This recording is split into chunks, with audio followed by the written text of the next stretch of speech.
Hi,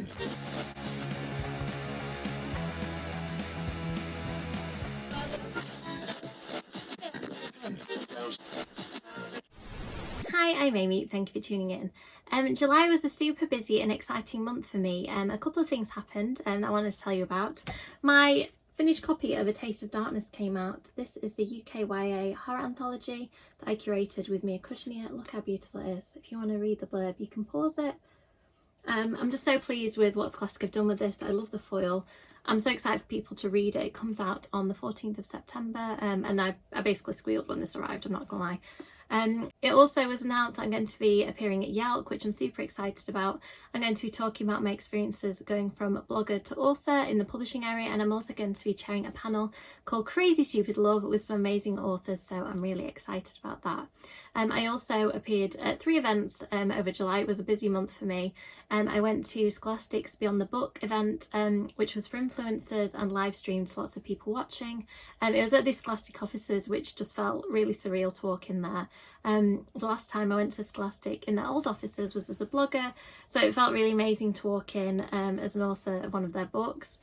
So that was great fun. And then I also did Northern Wire Lit Fest, which is always a favourite event of mine. It's run by my publisher UClan in Preston. It's my second time there, and I did a really fun panel with Cynthia Murphy, Melissa Welliver and Laura Stephen, and it was just lovely to talk about their books and talk about writing strange YA fiction.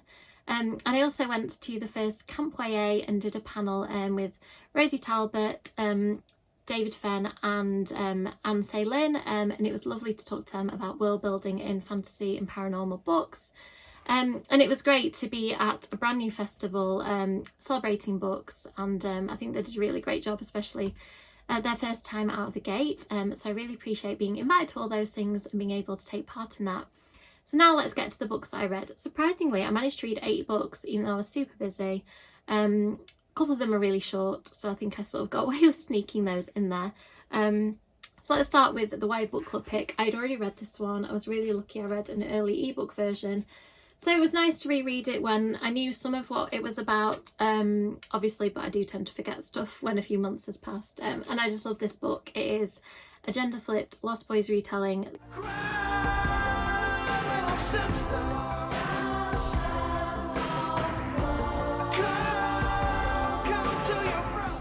So a lot of the vampires are really strong young women. It's set in the town of Nightfall, which has its own mythology, and I really love it. I love the characters. I love the way it takes the vampire myth and it kind of uses a lot of the stuff from Lost Boys and then reinvents it as well. I just think it's great. If you're a vampire fan, you need it. I mean, look at this cover. So thank you everybody who joined in and read along with the book club. I'm going to be chatting about this on the live show, so you can check that out on my channel with Erin Megan and the lovely Claire and Amanda from Fictional Hangover. Next up, I finally read a book that's been on my TBR for ages since I pre-ordered it, 9 Liars. I always enjoy Maureen Johnson's books. I think that she crafts characters so well. She captured the feel of London really well in this book, and I enjoyed the premise of Stevie investigating murders that happened in the 90s and then a disappearance that happens in the present day too, and how the things all link together. Another very good one. Next, I've continued reading the Anita Blake book. I've continued reading the Anita Blake books. This is book 3 in the series, Circus of the Damned. If you are a fan of the True Blood books and Buffy... I can just tell something's wrong. My spider sense is tingling. Your spider sense? Pop culture reference. You'd probably appreciate these. They were written in the early 90s. They were kind of one of the earlier incarnations of the sort of vampire hunter, I think, that we know in modern times. So some of the writing I would say doesn't hold up super well in terms of descriptions of characters, but generally I think that these are still really good. So in this one, the master vampire of the city is really interested in Nita. Another powerful vampire comes to the city and wants her as his human servant as well, because she can raise the dead. She's known as this amazing vampire hunter, so they all kind of want her on their side. And yeah, it was another really fun installation in the series. Next up, a bit of a different speed for me, but I know the author of this one, Marie Basting, and her publisher sent it to me, so thank you, Chicken House. This is about a girl who is half schoolgirl, half goddess, and it is a perfect book if you're interested in ancient Rome. if you are a teacher who is considering finding some novels for your classroom, this one is perfect. It's funny. It has like enough details about ancient Rome to give the children a flavour, so if you're studying it, I think they'd appreciate it. And it's just a really fun read as an adult if you enjoy reading children's books that are steeped in history, that are fun, that have an exciting plot and great characters, and really, really good dialogue. Marie Basting is excellent at that. I'd recommend you give My Family and Other Romans a go. Next, another book that's been on my TBR loads, and I finally read it, The Project by Courtney Summers. I always really enjoy her books. I think that she tackles really difficult subjects for YA. This one I'd say is very high up the YA end. Please check the content warnings. Some of them are sort of spoilers, so I won't go into it, but there's a lot of heavy stuff in here. It's about a couple of girls who end up getting wrapped up in this project. I think it's just called The Project, like the book. Yeah, the Unity Project. So one of the girls ends up wrapped in the cult first, and then the other one ends up investigating it. It is really interesting. I am always into books that kind of delve into the psychology of why people would join a cult and what kind of people are involved in one to begin with. So yeah, I'd recommend this one if you're into cults. As I said, just do check the content warnings. This one, the first books I read this month. I adore Catherine Foxfield's writing. Scholastic very kindly sent me this one, but I would buy anything of hers anyway. I just think that she does those horror thrillers so well, and I'm always really excited when I get something new by her. This one is an escape game which very quickly turns to murder. You've got a bunch of people trapped in an escape room experience that's quite extreme anyway, and then people start dying. So I just think Catherine's characterisation, as always, is great, and the plot is twisty and fun.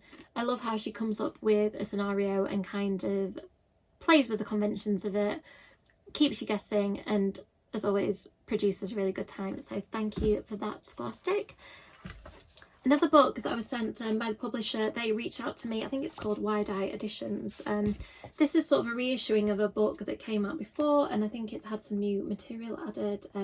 It's an illustrated book about kind of the history of vampire mythology right up to the present day, and I will just show you some of the illustrations. It's absolutely gorgeous. I mean, look, even in the title page, it's just amazing. And then you get some of my favourite vampires. Come on, vampires! Urgh, nasty! Like Gary Oldman's Dracula. It's great. It's written from the perspective of a kind of a vampire character, saying that she's telling you her history. And I just found it really fun. I'd say it's good for a YA audience plus. It's quite accessible. And yeah, I really did enjoy this one.